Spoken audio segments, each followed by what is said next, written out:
Hello, everyone. Welcome to GreenUP webinar, the second of 3. I'm glad you're all here with us. And today I have Mette Albert with me from the Footprint firm. And we are looking so much forward to get started. Very much. Very much.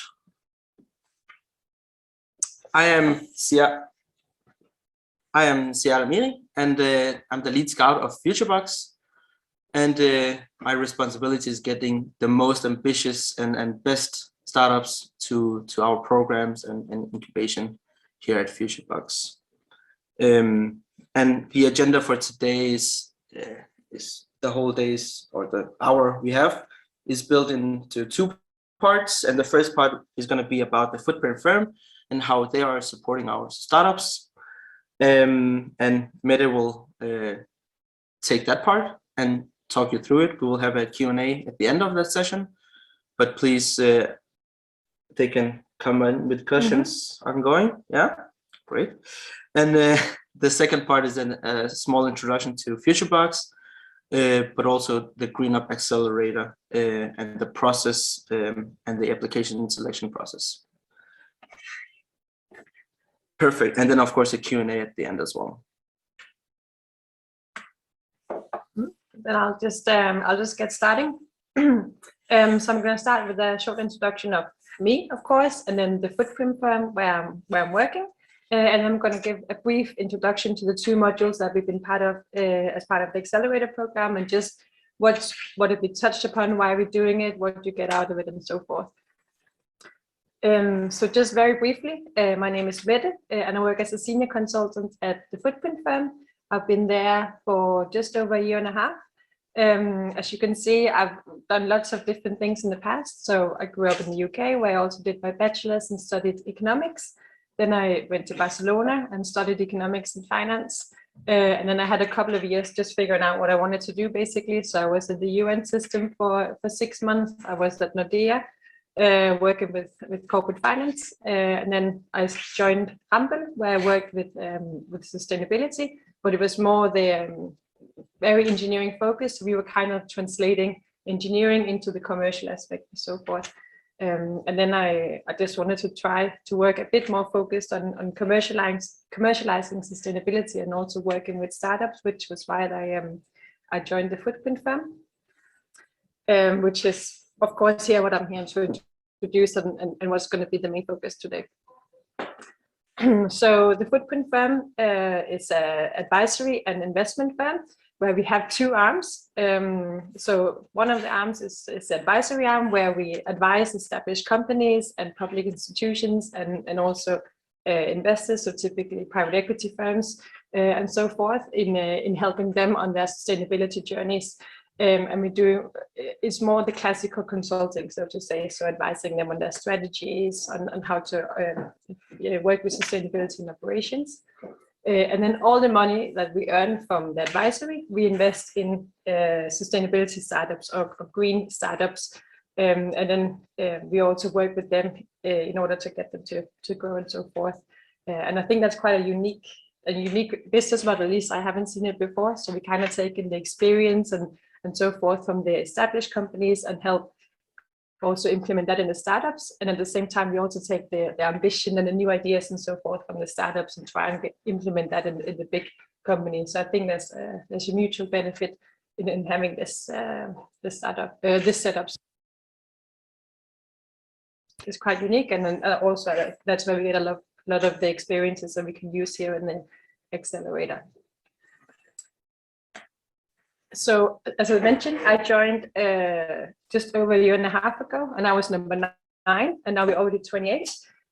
So we're growing quite a bit, all from different paths. So some of my colleagues have started their own companies, and now they've gone back into more classical consulting. A lot of my colleagues also come from other consulting houses like Deloitte, EY, McKinsey, so forth. So lots of different experiences and lots of different backgrounds we brought here today. We are in the Footprint firm today, and also some of my colleagues are also part of the Accelerator. So I think there's about 4 or 5 of us who's been involved a lot. So maybe if I just start talk a little bit about the advisory side. So here are some of the examples of companies we work with. So as you can see, some of them are very big and established, like Novo Nordisk and Microsoft, where we focus on very specific things. And then there's also some smaller companies where it's more broader. So it's lots of different types of companies, lots of different types of projects. In everything we do, we of course try to do the recognized frameworks and recognized tools and so forth, because there's a lot of focus in sustainability that you have to be able to quantify it, you have to be able to live up to some standards. And of course, as advisors, it's important that everything we advise and everything we do is living up to the best in class. So as you can see on the right-hand side, we follow SASB, which is like a recognized tool in order to get which KPIs in your industry should you focus on and what investors focus on and so forth. And also the TCFD is a way to look at climate risks and what are the different scenarios that your company and your industry could be in a couple of years. And we could support our clients in figuring out, okay, how should you handle that and what should be the best way to deal with that. We also, all our employees are to be Scope 3 certified, which basically just means that we have a certification in helping companies doing their Scope 3 baseline. And I think unless you've been living on their work, I think you've been hearing about that companies are starting to take more accountability of their value chain emissions and so forth. And of course, you have to do the right accounting and the right reporting in order to be ambitious and do the right thing, but also not to be scrutinized for the way that you recognize it. So that's why we've all been certified.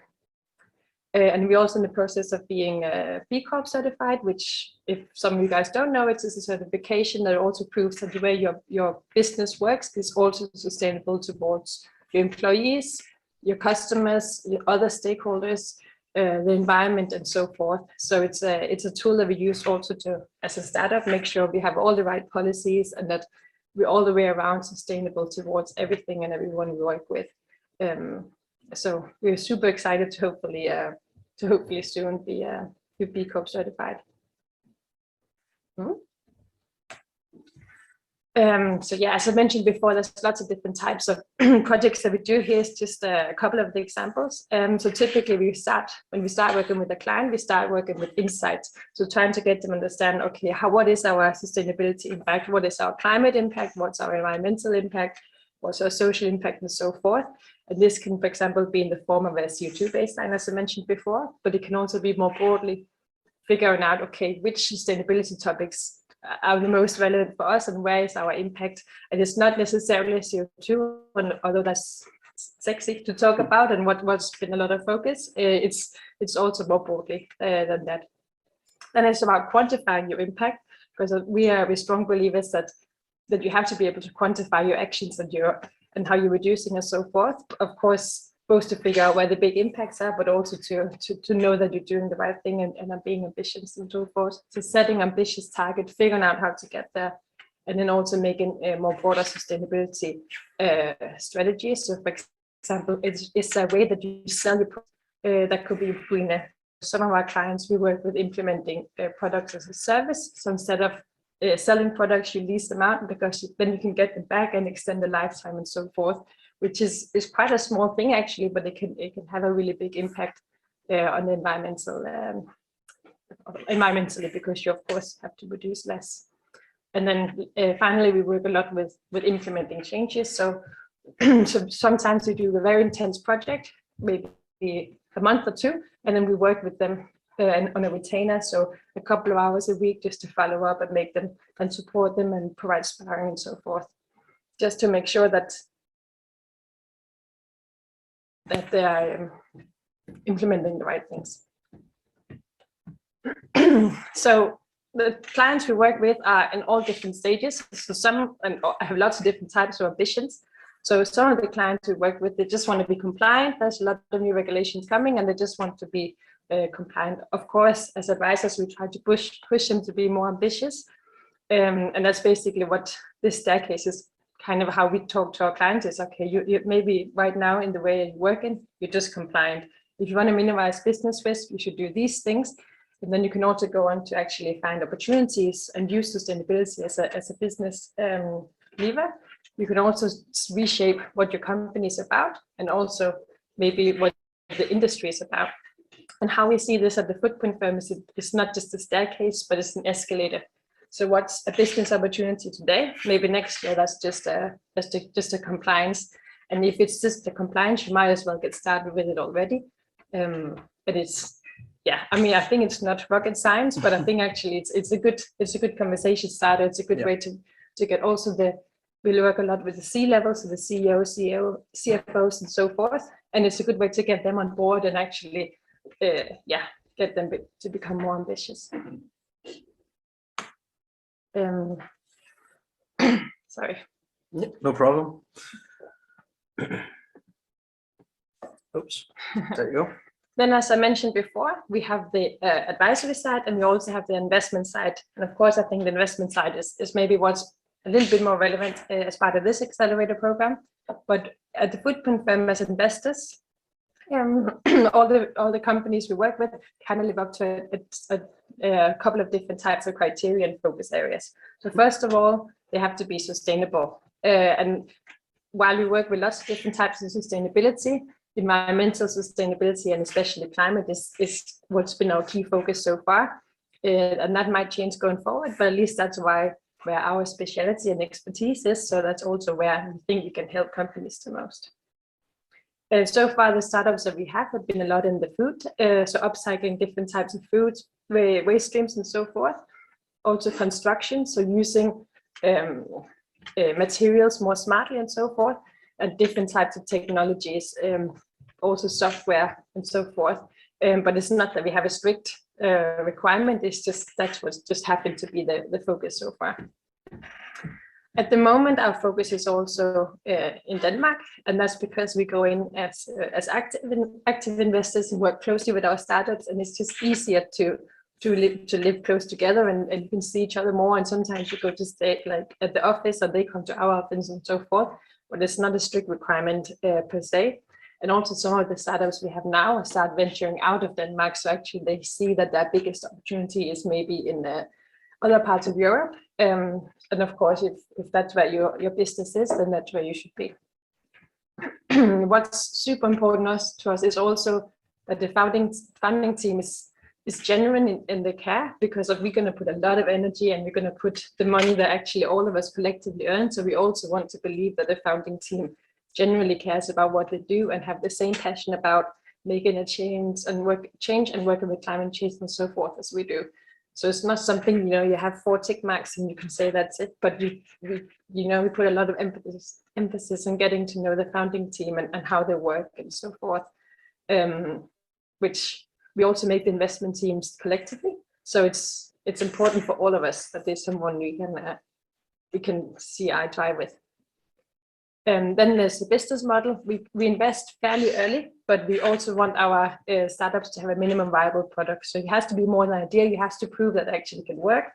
And then you have to also have a realistic and both scenarios. So, okay, how are you going to bring this to market? And we don't want this hockey stick and you get some pitch decks and it's super ambitious and that's great, but we also want it to be realistic and them to have thought about it and so forth. So that's also one of the requirements. And then the last thing is, I touched a little bit about it before, but the founding team, we prefer when there's more than one founder, and that's just because starting a startup is super tough and so forth. So it's just easier if you have more people to share the workload with. And also, this is not a requirement, but we also, of course, if you have a founding team that has other startup experience, then that's great, because we know that you know what you're doing and so forth. It's not a requirement, but just a question to that. Mm-hmm. The entrepreneurial experience that they are ideally, or not ideally, but is a plus to have. Does it have to be a successful experience? Can it be a failed experience as well? I think it's more about how you perceive it and your reflections. I mean, so as I mentioned before, it's also about that you can relate to the founding team. We go in and work very closely with the founders and so forth. So, I mean, if you failed and you can have an honest conversation, okay, why did they fail? What could have gone differently? Maybe it's the idea, maybe it was the timing and so forth. I think it's okay that it's failed. I mean, a lot of startups, especially early stage. For some reason, it doesn't work out, and that's okay. But I think it's also how you approach it and how you are to work with. So if you fail, then that's tough to talk about. It might also be tough to talk about other things. So yeah, it's not as I said, it's not a requirement that you have entrepreneurial experience, and it's you're not disqualified for having a fail. That's important to highlight. And maybe it's just this is the startups we work with and invested in so far. And yeah, of course, there's more startups added all the time. But of course, as I mentioned before, we invest what we earn ourselves. So we have to earn some money and then we can invest it. But as you can see, there's lots of different types of companies. You might know some of them already, like BlueStep. They have this platform where they connect the fisher with the end consumer and cut out some middlemen in order to increase the salary for the local farmers. Then there's also circular food technology that works at upcycling a waste stream in order to use that and use it in a smarter way than it's used today. There's Legacy that has this platform where they can measure the CO2 emissions in buildings, so trying to make it much easier and much smarter for especially real estate companies to get in transparency. Okay, how are our buildings emitting? If there's one building that's emitting a lot, how can we work with that building? What's going wrong here, and so forth. So it's about creating transparency. And then our latest investment again, which is they make upcycle different types of building materials as well. And the big ambition is to use it for all different types of construction materials and use that. But it's upcycling plastics and so forth. And it's super cool. I think if you don't know them already, you should definitely check some of them out. They sound super cool as well. So yeah, that's I mean, all of them are super impressive, which also I mentioned before. Take a lot of care into a lot of energy into also investing in people we like. So yeah, everybody is ambitious and doing well. Then, as part of this accelerator program, we have two modules that we work at the Footprint Firm work a lot with. The first one is called Sustainable Business Models, and the second one is called Sustainability Accounting and Reporting. So I'm just very quickly gonna give an introduction to what it is. So basically, a sustainable business model is where you integrate sustainability into all the different types of your business model, and also then when you grow, when you grow, then you have a bigger impact, and it's just to make sure that it's incorporated everywhere that's relevant. And that's something we're going to support with on this module. So some of you might know the standard business canvas, and this is just adapted a little bit to have a key focus on sustainability. And basically what this course is going to do is give you an introduction to, okay, these are the, I think, 9 or 10 different elements of what a sustainable business model is. So for example, how do we work with funding? How can we incorporate the sustainability aspect and the way we should think about our funding? How can we think about it in our delivery model? For example, the way that we deliver our products to our customer. I gave an example before about a leasing model instead of selling products. So this is something that you're going to get some tools and get some insights in. Okay, how can we be smart and be more sustainable in the way that the whole company is set up? And the reason we think this course is super important as part of this accelerator program is that it's much easier to have a sustainable business when you're small and then grow, rather than have a big company and all these processes and so forth you have to turn around. So it's just better to have them in place. And I've thought about them, even if maybe you don't have a big value chain now, but it's good that you have thought about how should we incorporate this into our value chain. So it's going through some examples, and then it's also every startup, and also every startup in the accelerator is super different. So maybe not everything is super relevant for your startup, but it's just, coming with some examples and some tools. Perfect. And then the second course is about sustainability accounting and reporting. So I think again, I think everybody knows that this focus everywhere, so consumers are starting to look at sustainability and their purchase decisions. They want to know that when they buy a product, that's actually not harmful either to the climate, but also from a social perspective. Investors, both private equity firms, but also even venture capital firms, are starting to have more strict requirement that the things that they invest in have to be sustainable. And this investment side is also linked very much to legislation. So in the EU and also national level, there's coming quite strict regulations in terms of what investors have to report. So how are their investments sustainable and so forth, which is, of course, I mean, it's the hen and the egg, right? Because I mean, that's also pushing that the investors are then focusing even more on sustainability. And then if you as a startup can document, this is why I'm sustainable and this is how we contribute to climate change, it's also super beneficial in funding rounds. Then employees, you see, I mean, I work in a sustainable company, so of course I'm super biased, but you also see statistics that even in bigger companies, employees are starting to put requirements on that the companies they work for take accountability of what they do and think about the environment and so forth. So being able to document it, this is just to emphasize that being able to document that you actually do something is important for everything and all your stakeholders. And this is what this course is going to do. It's giving startups some tools in figuring out, you know, how can we set relevant KPIs? How can we measure our impact? How should we communicate in the way? There's a lot of companies that's been scrutinized for the way that they communicated it. So we just want to give the tools that are the right tools and the best in class tools in order to communicate in the right way.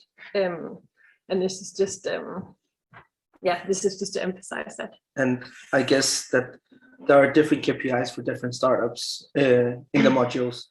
And can you give us some examples on what can a KPI be for a startup? Yeah, so one KPI I think is very easy to understand is avoided emissions. So if you have a product that makes whatever the consumer is doing emitting less, then you can communicate, okay, by switching your purchase decision from this product to this product, you can actually reduce your emissions. Or of course to B2B. If you work with I don't know, Ørsted, which has quite ambitious climate targets, you can actually support them in reducing their emissions. So that's one thing. I mean, you can also have, if you have a product that buys a lot of different types of things, and you right now rely on materials that are maybe not so environmentally friendly, you can say, okay, in 2025, all our materials that we buy are non-environmental, they don't harm the environment, and they're all recycled and so forth. So there's both KPIs, which is about the increasing the positive for your clients, but also you can have KPIs that say, okay, we want to minimize our negative impact. And I think having both KPIs is relevant and it's a good way to communicate it. Yeah. Thank you. And here's just an example. I don't know if you guys know Organic Basics, but it's they make clothes and they have a strong focus on sustainability. And they have this communicated their value chain emissions on their website. And that's also what we want you guys to be able to do. So we're gonna give you an introduction to the GHG protocol, so you can both for your company, but also for your product specifically, estimate how much does our organization and also our product emit, because that is just a really strong way to communicate sustainability in the organization. And I think this is a good way to both to communicate externally, but also to work internally. So when you do your, it's actually at the production side of our suppliers that our biggest emissions are. So then you know this is where we have to focus going forward, and that's why we decided to bring this to as part of the course as well. Yeah. Thank you. I think that was it from the footprint firm slides. Super interesting, and of course we're so happy to have you guys working with our startups and the modules, and Yeah, you've been working, you of course started the GreenUP Accelerator last year, and you've been working with them for a year now. How have they developed in the first phase of the? I mean, I think that they developed a lot, of course. I think every startup's been a lot of different places. I primarily work with them from a sustainability perspective.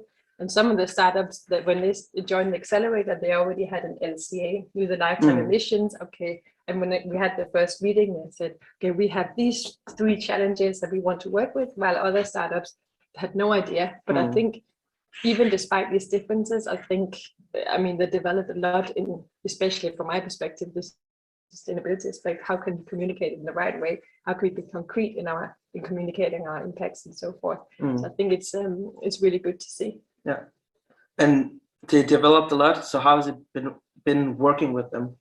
Has it been easy or challenging? And I think it's been a lot of fun. I mean, both our own startups and also the startups in the Accelerator program. I think it's just great working with such ambitious people, and you can really feel the energy from the idea they get and so forth. And it's and I'm super passionate about it, and they're super passionate about sustainability, and it's just it's super inspiring. And you get lots of different backgrounds and lots of different types of experiences. So while I come, of course, with sustainability experience, I mean, I'm learning just as much, and it's always a new challenge for a new industry and a new type of startups and so forth. And I think startups in general is where the new revolutionizing ideas are coming, and I think it's just so much fun learning about these new ideas and where's it coming from and what's the potential and so forth. It's super inspiring. Definitely. And I can see we have a question from the compared to your paying customers, which ambition level do you have for the GreenUP startups, and why? Yeah, I think the ambitions are typically, I mean, it's easy to say, but typically higher for startups. Also, they're more bold. I mean, of course, they're smaller companies, so they can make bigger changes quickly, but they're just starting out, and they just want to save the whole world, So you can really say most things, and they want to implement it, and they have I don't know what the English word is, compromise, like they're less compromising. So they just, okay, this is what we want to do, and we're not gonna not do this because of the environment and so forth. Okay, great, and thank you for the question. If you have any more, just keep them coming. We'll of course take them as we go. So from your point of view, which are the 3 biggest challenges that the startups face when they start the program? I actually think the challenges that the startup have are not that different to the startups that established companies have.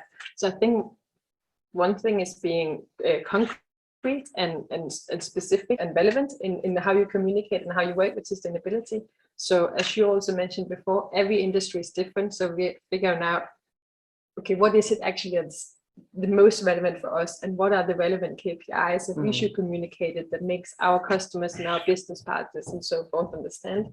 I think it's challenging for most people, because sustainability is so many things, right? And it's a bit fluffy, so making it actually concrete and relevant. I think also quantifying it is quite difficult. So one thing is, okay, I know that we impact the climate, or we can help the climate, but how do I actually measure it, and how can I communicate in a right way that is right, and not just numbers that we just thought of in the background. And how do you help them quantify it? I mean, it's, as I mentioned before, there's quite a lot of tools and frameworks and so forth. So it's about giving them advice. Okay, these are the tools that exist. This is how you measure it. You also get some Excel models as part of this that you can actually fill out yourself, and then you also can measure it. And if it's for the startups, not just like a one size fit all for everyone. So if maybe you have to quantify in a different way, it's also maybe guiding them in the right way to find it. So, and then I think the last thing that's important is, I think there's 2 concepts that you want to avoid. One is greenwashing. I think everybody knows that, when you oversell the sustainability impact of your product. And the other thing, which is I think equally dangerous, is green blushing, where companies are afraid to say that they have a sustainability potential because they're scared of saying, okay, maybe the numbers are not quite right, and what if someone criticizes it and so forth. And of course, you have to know that you're doing the right thing, but it's also about being transparent. And if you, especially as a startup, can communicate sustainability impact, it's also difficult for investors to understand the potential. Of course. And if I'm a startup and I get selected, and hopefully you all get selected out there, how is the modules with the footprint firm? How are you working with the startups? So there's different types of FOA. So one thing is we do these seminars where we introduce the course and introduce the tools and so forth, and we go through, this is how you do CO2 accounting, and this is the 10 elements that we have in the sustainability business model. And then you also get a one-to-one mentor. So then you get some tasks and so forth that helps you actually implement it, and then you get this person to support you to implement it in the way that makes sense for your startup. So as I mentioned before, it doesn't make sense to do a one-size-fits-all because every startup is so different. And working in food tech and working in construction, you don't have the same KPIs. No. So it's to translate it into the right industry. Yep. And there's also, if you in your startup want to work a lot and want the input, then there's more opportunities for that and so forth. So it's very tailored. And besides giving them workshops and one-to-one meetings, how much are you involved within the startups in the program? I think it's also different for the different startups depending on their needs and their preferences and so forth. But I think for at least one of the startups that I've been a mentor for, I've actually been talking quite a lot. Also because, as I mentioned before, I think it's super interesting. So when I see a relevant article, I just send it to them, or maybe you thought about this, or I read this in a report. I think that would be good for you to implement it as well. So actually quite a bit, and also of course there's also behind the scenes developing all the materials for the seminars, talking to my colleagues about what do we think is the most relevant for startups in this phase to know and to do in sustainability. I think also that's great. That was all my questions for you. So thank you so much for coming in and giving a talk about the footprint firm and how you support our startups in GreenUP Accelerator. The next. Thanks for having me. Of course. The next part is about FutureBucks and the GreenUP acceleration program itself.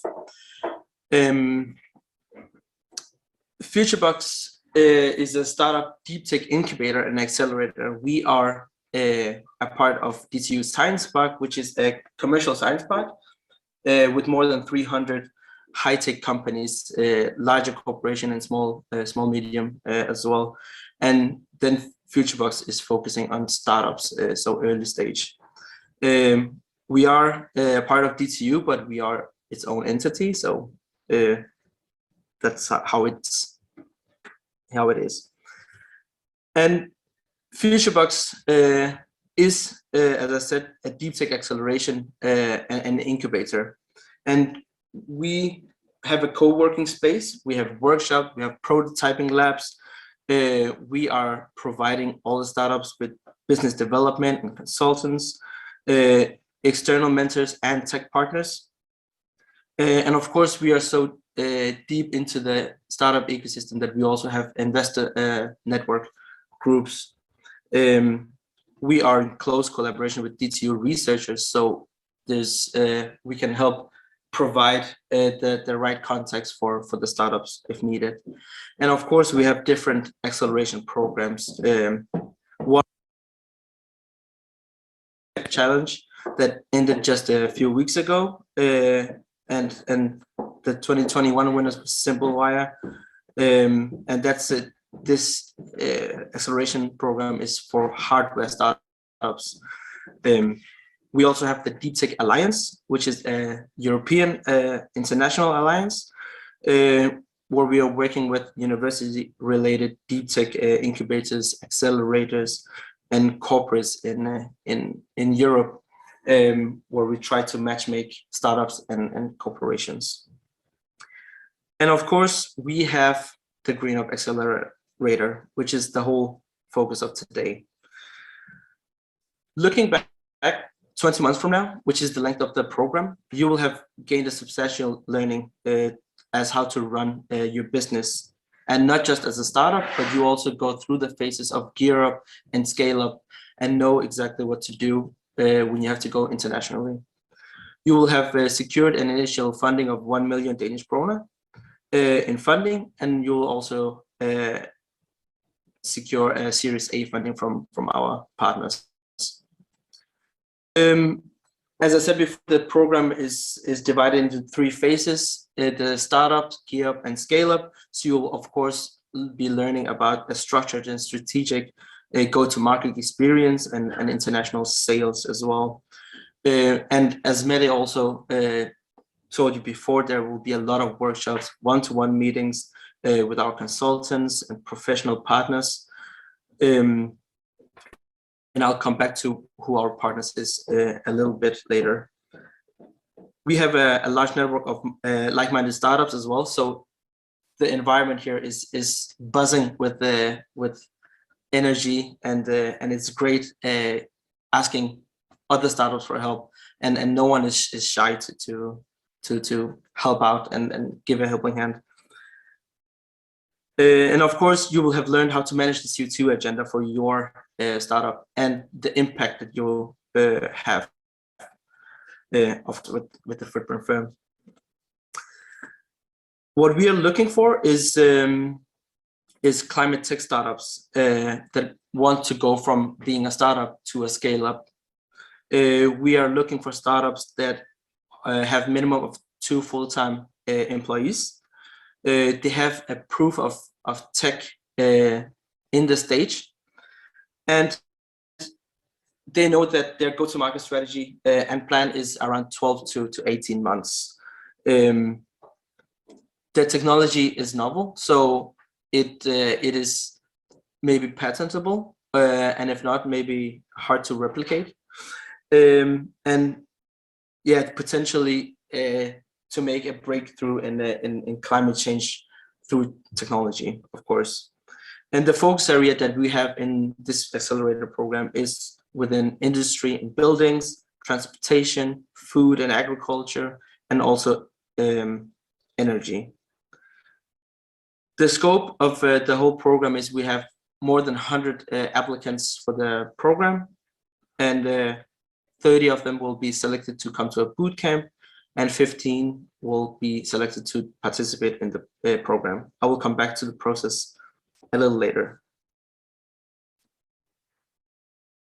Why we started this program is that we quickly saw that a lot of places was focusing on the startup area when giving tools and helping them grow. But the often overlooked area of a journey, entrepreneurial journey, is the gear up phase, as we call it. And this is also as commonly known as the death of valley, or valley of death, sorry.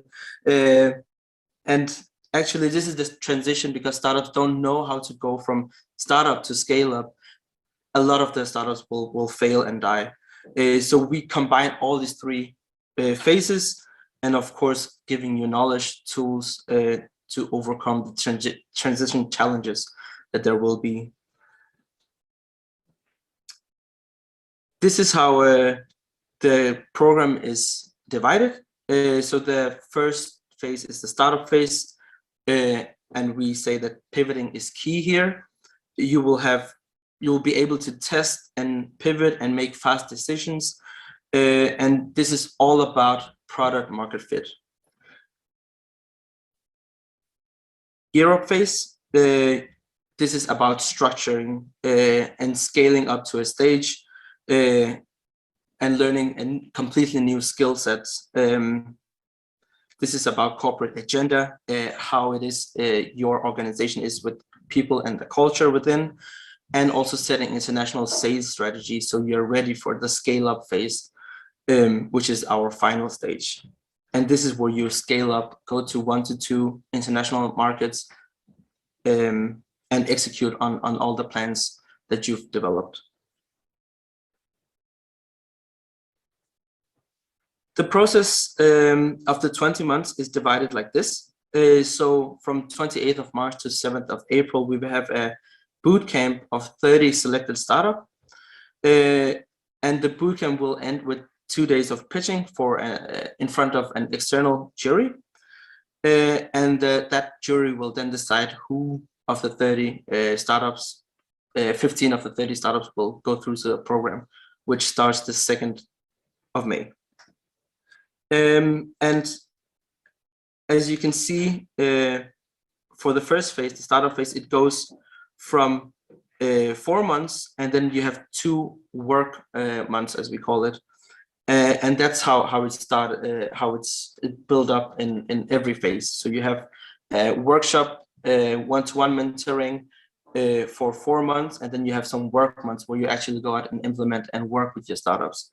And then you come back for the second phase and third phase, of course.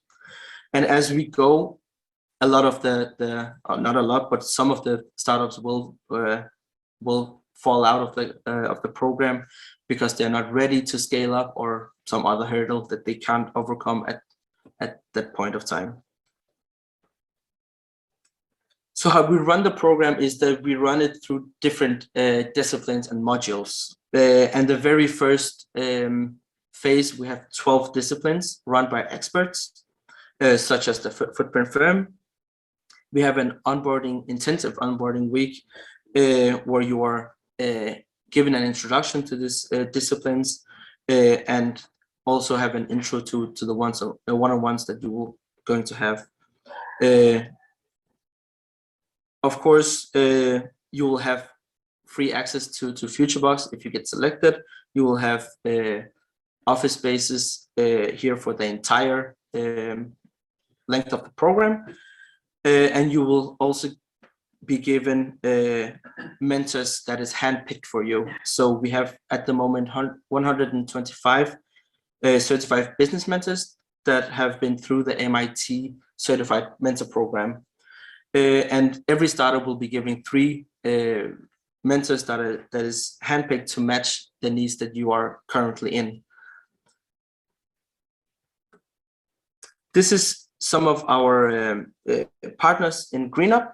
So on the commercial side, we have EY, we have Backlaw, and we have Nordic Innovators. And on the technical partners, we have Ava, who is helping with patents.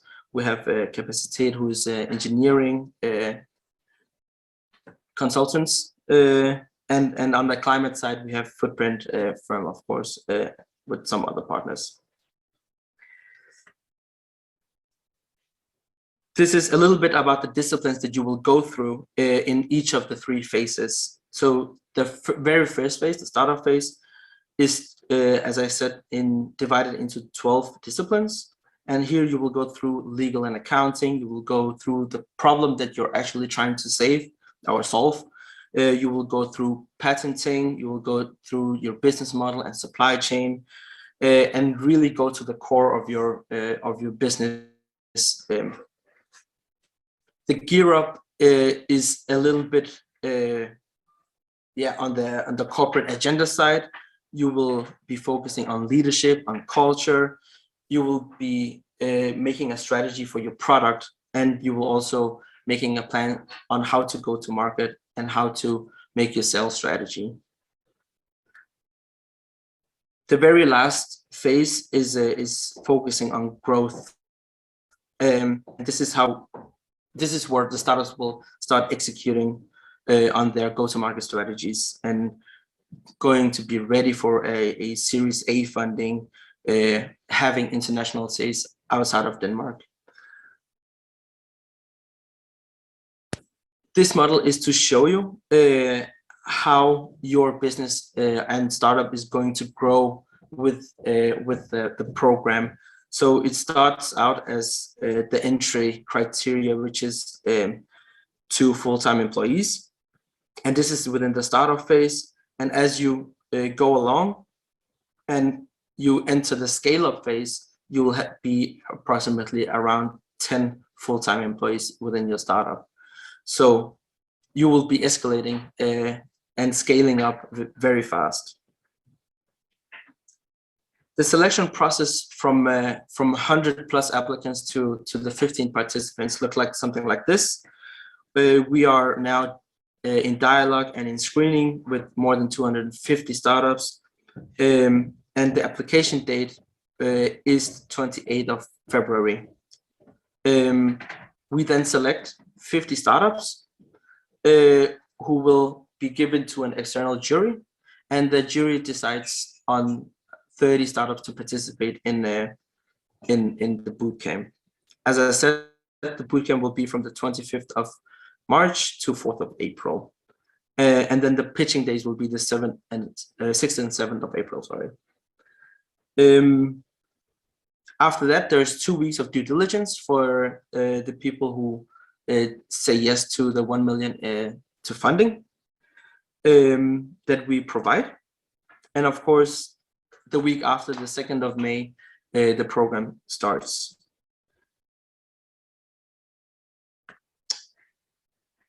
This is just some important deadlines that you should all remember. So application deadline, 28th of February. The selection will be as follows: is the 11th of March, there's notification of the final or the 50 final applicants. The jury selects 30 startups on the 21st of March.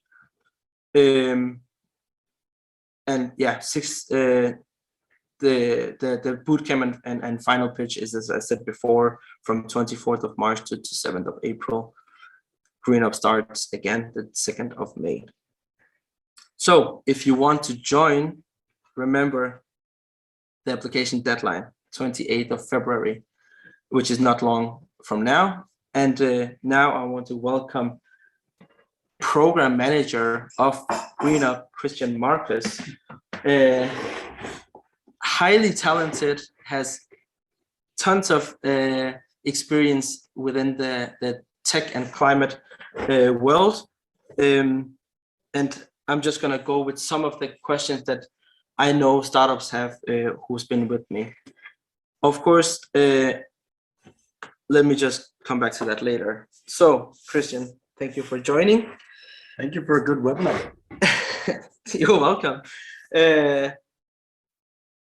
As I mentioned, for our viewers, is everyone is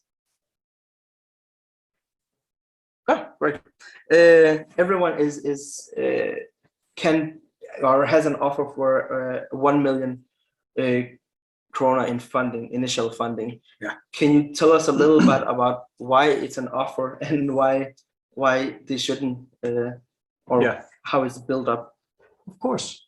So we set up an external investment company with 10 very large Danish investors to secure that you have proper funding from the beginning. Our experience shows us that 30 to 40% of a startup's time is used on securing funding. And we want to minimize that time by offering you a convertible note loan for 1 million Danish kroner at the start of the program. So the way that works is that the first half is paid out in May when you start the program, so 500,000. And if you make it through the startup phase onto the gear up phase, then the second half is paid out of 500,000. We see that this is just a drop in the bucket of the funding that our startups are raising during the program, but at least it gives our participants a sense of security. It gives you a little extra to make it through the first phase of the program, and it also introduces you to the 10 investors that we have in the investment company. So they put in the money for the first convertible note, and then you use them as mentors and sparring partners, where as you develop your company, they also have the opportunity to offer you a follow-up investment. Currently, we are in the middle of the first GreenUP phase, and the startups that started the first GreenUP have raised almost 60 million kroner by now. That is on top of the convertible note loan. And how does it work? Convertible note loan? And what is it? Yeah. For our startups that doesn't know what a convertible note is. It's the simplest way of securing funding for a startup where valuation is too abstract to really set.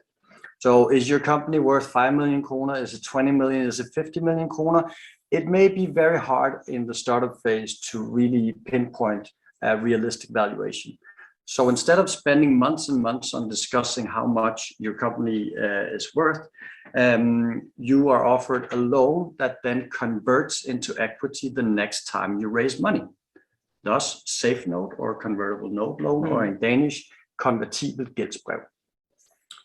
That there's many different terms out there. We have created a term sheet that we think is very founder friendly and conforms to market standards.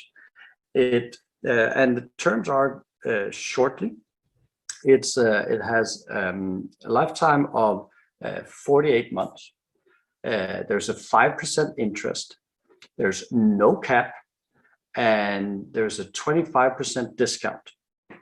And there's no right of first refusal from the investors, and they don't have any voting rights on your board. So it is the easiest and cheapest way to really get money into your company fast. Most people also ask, do we have to accept the convertible note to enter the program? The answer is no. It is an offer, and you don't have to take the money to be a part of the program. And the program is completely free. It is funded by Industriens Fund and DTU Science Park. And we do not take equity in the convertible note. And the money that you get from that is to be used at your discretion in your company. So you're not paying for any part of the program from that. And the money that they receive when accepting, what can it be used for? Can it be used for product development? Is it for salaries, or is there any restriction on what it can be used for? No, there's no restrictions from our side. But we try to help you prioritize and make the right prioritizations in each part of building your company. And building your business model, your go-to-market strategy, making sure that you know who your first customers are, how to price your product, how to build your organization, what is the next hire that you need. All of these things are topics that we go through on a one-to-one basis with each of our experts with you. So you would probably make a liquidity budget and a 3-year P&L that is matched with a milestone plan of which things to go through when. And you sense check that plan with us, and we really help you try and optimize it everywhere we can. So in that way, when you then are offered the money, then it's usually some pretty highly prioritized specific things that you want to invest that money in to grow your company as fast as you can. Yeah, great. Thank you for the very detailed explanation of the convertible note. And how much time as a startup is required from a startup to participate in mandatory in the program?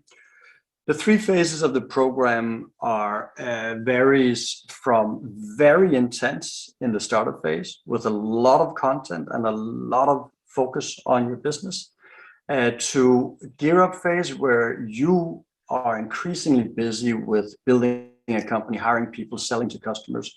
So that is a less intense program period. And the scale-up phase is really focused on expanding internationally.